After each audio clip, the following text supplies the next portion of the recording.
Oke, selamat malam. Saya Dr. Firman Chandra, saya advokat dan pemilik Fatur Travel Indonesia. Ingat umroh, ingat Fatur.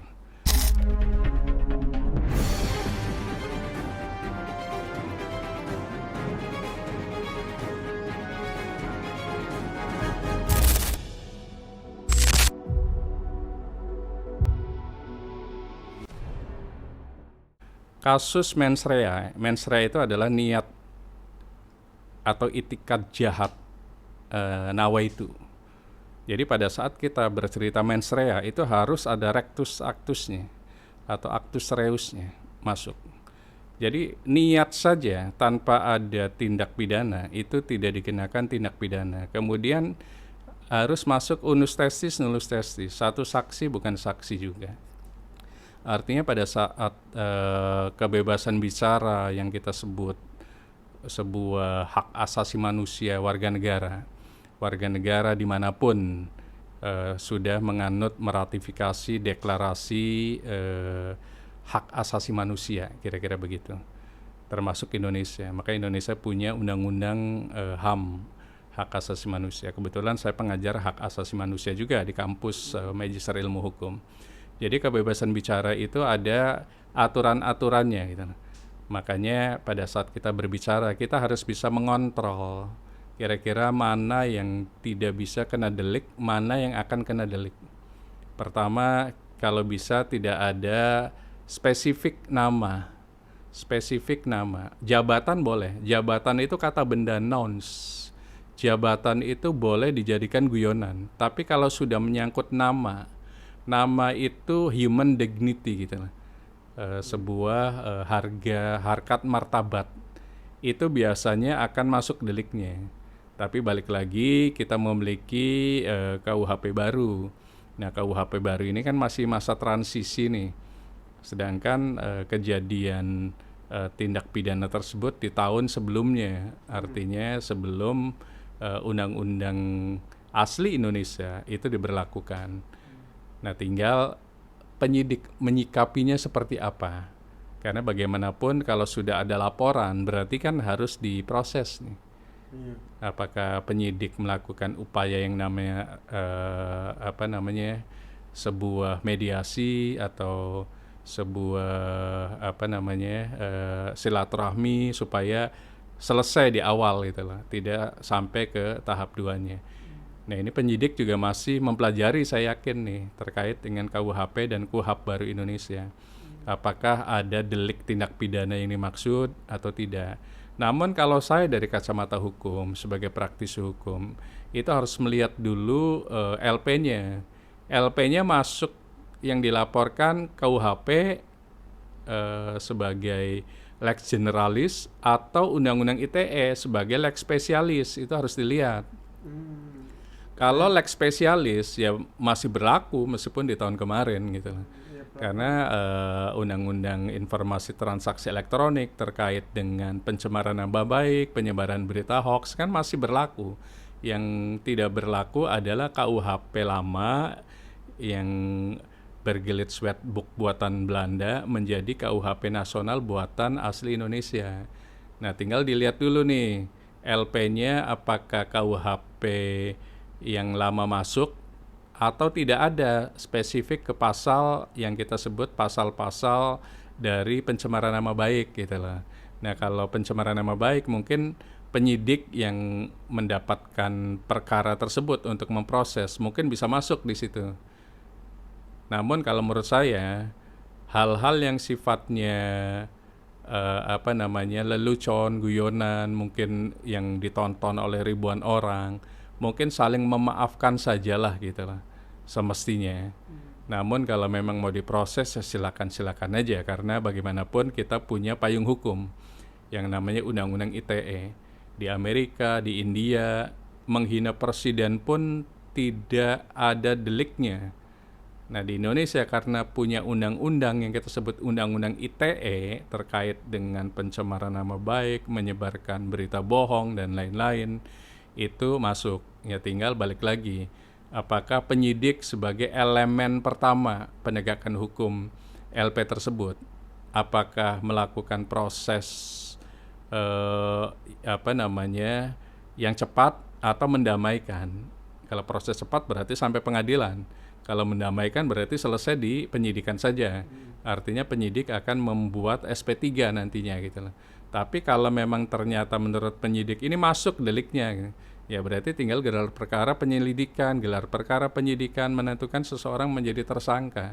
Jadi pilihan sekarang ada di penyidik. Apakah penyidik mau melakukan itu atau mendamaikan antara pelapor dan terlapor.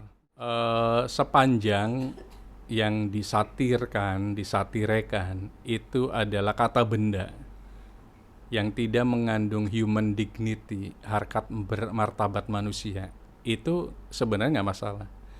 Kita sejatinya boleh menghina jabatannya, karena jabatan itu bisa berganti. Tapi kalau orang itu kan sampai seumur hidupnya orang itu tetap ada gitu lah. Jadi harus dilihat kita menghina sebagai wapresnya atau nama yang menjadi wapresnya gitu lah. Kalau menghina jabatannya aman, nggak masuk deliknya, karena itu kata benda. Namanya benda kan mati kan berarti kan. Kenapa mati? Karena bisa digantikan per 5 tahun itu kan pasti akan berganti. Kalaupun enggak ya berarti per 10 tahun kan begitu. Suatu saat akan berganti kan begitu. Namun kalau menghina orangnya, nama orangnya tidak dikaitkan dengan jabatannya, ya mungkin bisa masuk. Makanya balik lagi, penyidik sebagai elemen pertama proses penyelidikan ini mau mendamaikan atau melanjutkan, yaitu memproses sampai ke pengadilan.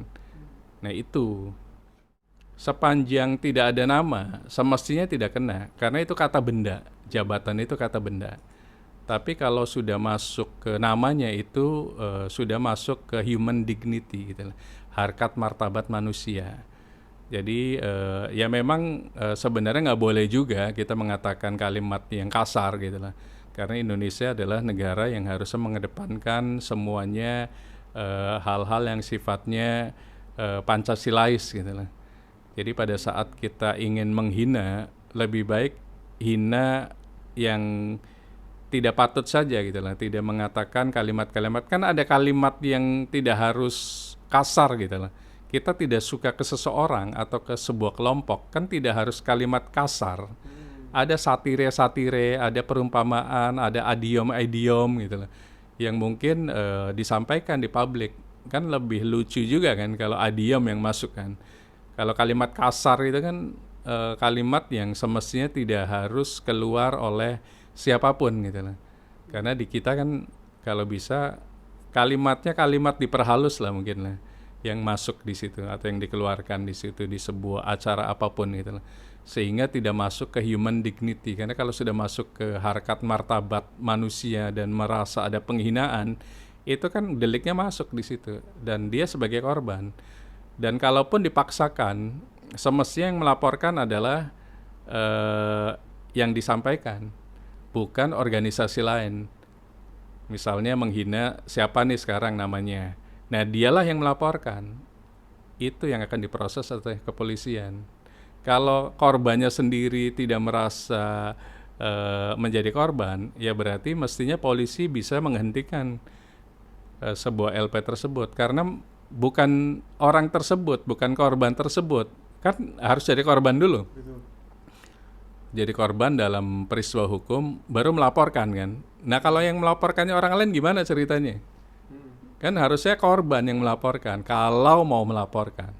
Semoga hal-hal yang sifatnya penghinaan itu dimaknai oleh kepolisian pun dengan letter luck juga. Kalau memang korban, berarti korbanlah yang harus melaporkan, bukan organisasi lain yang tidak ada sangkut pautnya. Kecuali organisasi itu didirikan misalnya, atau organisasi itu dewan pembinanya adalah orang yang menjadi korban tersebut. Mungkin irisannya ada gitu. Kali ini kan ada irisannya nggak di akte pendiriannya itu lah, atau akte perubahannya, ada nggak nama orang tersebut? Artinya polisi harusnya bisa mencari jalan keluar. Damai sajalah gitu loh. Ini mungkin hanya culpa kehilafan belaka. Yang jadi korban adalah si A, tapi yang melaporkan adalah Z. Kan nggak bisa. Harusnya A lah gitu lah. Kecuali A itu memiliki organisasi yang dimaksud. A itu adalah dewan pembina, dewan penasehat, atau mungkin dewan pengurusnya gitu. Kalau enggak, irisan hukumnya nggak masuk gitu. Terus PBNU ini kan udah resmi menyatakan pelapor tidak berada dalam struktur resmi. Itu mungkin gimana pengaruh Makanya saya pelapor bilang itu? tadi, artinya harusnya penyidik mendamaikan saja lah. Ini kasus Oke. yang KUHP baru kita ngomong mens rea, actus reus dan lain-lain. Mungkin ini culpa kehilafan gitu lah. Jadi saling memaafkan saja, dan intinya kita tidak boleh menghina human dignity seseorang aja. Kalau menghina yang namanya jabatan, jabatan itu kata benda, nouns gitu loh, benda mati.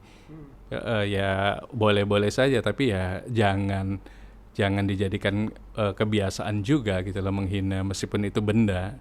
Ini nggak ada hubungan dengan penistaan agama. Artinya kita harus tempatkan template-nya. Ini apa sih kasusnya gitu. Ini kan kasus masalah penghinaan seseorang yang dugaannya adalah merujuk ke orang tersebut gitu. Sekarang kalau memang merasa terhina, dialah yang menjadi pelapor semestinya, bukan orang lain sekarang gitu. Kalau memang ternyata tidak melaporkan, berarti kan tidak merasa terhina. Ini kan delik aduan gitu. Delik aduan yang memang harus diadukan oleh orang yang merasa menjadi korban. Menjadi korban nggak si korban tersebut? Kalau enggak, case close mestinya. Jadi polisi oke menerima LP tersebut. Upayakan damai saja. Karena korban sendiri tidak merasa dirugikan kok.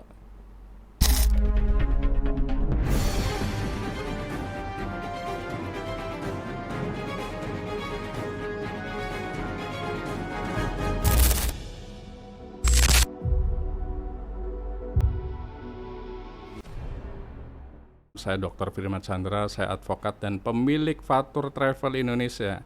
Ingat umroh, ingat Fatur.